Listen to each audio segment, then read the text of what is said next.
Dobre, poďme na to. Ahoj, dnes sa pustíme do témy, ktorá vie byť poriadne hlboká. A to je zmysel života. Čo to vlastne je? Kde ho nájsť?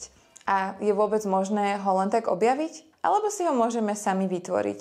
Aký je vlastne zmyslu života? A čo ak dnes ešte nevieš, čo je ten tvoj? Kde začať hľadať? Zmyslom života sa dlhé roky zaoberali filozofi. Dnes sa na to pozerá aj psychológia. Jedným z najznámejších ľudí zo sveta psychológie, ktorý sa zaoberal zmyslom života, je Viktor Frankl, rakúsky neurológ a psychiater, ktorý prežil koncentračný tábor a neskôr napísal knihu Hľadanie zmyslu života.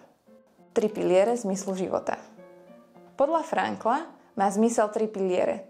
3 cesty, ako človek môže nájsť zmysel svojej existencie. Prvým pilierom je tvorivosť. Zmysel môžeme nájsť v tom, čo vytvárame, konáme, alebo čím prispievame v svetu. Všetko, kde sa realizujeme a niečo, čo po nás zostáva. Druhým pilierom sú zážitky, čiže to, čo prijímame od sveta, to, čo prežívame. Láska, príroda, krása, umenie, vzťahy, radosť, vďačnosť. Je to schopnosť byť prítomný, precítiť okamih, nechať sa dojať. Tretím pilierom je postoj.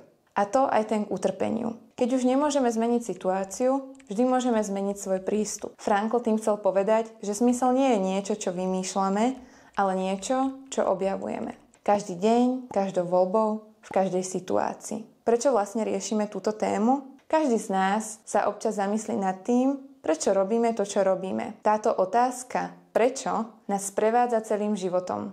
A aj keď sa na ňu často pýtame, odpoveď nie je vždy jednoduchá. Zmysel života je totiž niečo veľmi individuálne. Môže sa meniť v závislosti od veku, skúsenosti alebo fázy, v ktorej sa práve nachádzame. Každý z nás ho hľadá inak a nachádza ho v rôznych veciach. Pre niekoho to môže byť rodina, pre iného kariéra, osobný rast alebo pomoc druhým. Zmysel života nám dáva dôvod, prečo žiť, prečo sa snažiť a prečo sa každý deň znovu postaviť a pokračovať. A práve to, aký zmysel tomu všetkému dávame, ovplyvňuje našu motiváciu. Teda to, čo nás poháňa k akcii a čo nás motivuje ísť ďalej. Keď však nevieme, prečo robíme to, čo robíme, je ľahké sa stratiť.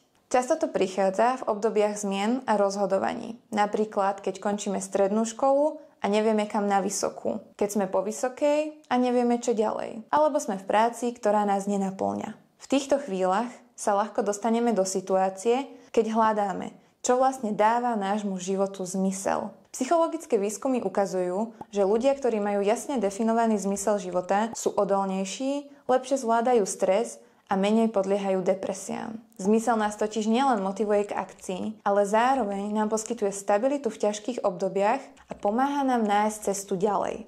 Takže, aký je zmyslu života? To znie ako otázka, ktorá by mohla potrapiť internet alebo tvoju hlavu. Ale poďme na to. Každý z nás sa niekedy spýta, prečo sme tu? Na čo to tu celé je? A keď si položíš otázku, aký je zmysel života, možno príde ďalšia. A na čo vlastne hľadáme zmysel života? Možno preto, že chceme vedieť, že to, čo robíme, niečo znamená. Že náš smiech, naše slzy, naše pády aj úspechy nie sú len náhodné pixely v simulácii. Že naša existencia má váhu. Možno práve hľadanie zmyslu života je ten zmysel. Tá neustála každodenná snaha porozumieť sebe, svetu, ľuďom okolo nás. Rásť, cítiť, milovať a naplno prežívať okamihy, aj keď nemáme žiadne istoty. Zmysel nemusí byť jeden konkrétny cieľ. Môže to byť samostatná cesta.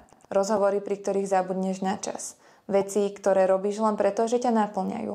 Ľudia, ktorých miluješ, aj keď ťa občas štvú. Tvoj progres, tvoje sny, tvoj život. Každý jeden deň. Takže nie, nemusíš mať odpoveď hneď.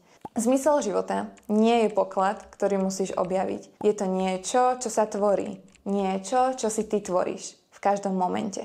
Nie je to len cieľ, ktorý dosiahneme, ale aj cesta, po ktorej kráčame. Možno nie vždy vieme, kam smerujeme, ale každý krok, každá skúsenosť, každá výzva nás formuje a pomáha nám objavovať, na čom nám v živote skutočne záleží. A keď to nájdeme, nenájdeme len motiváciu, ale aj vnútorný pokoj. Už sa len nebudeme bezhlavo pohybovať s prúdom.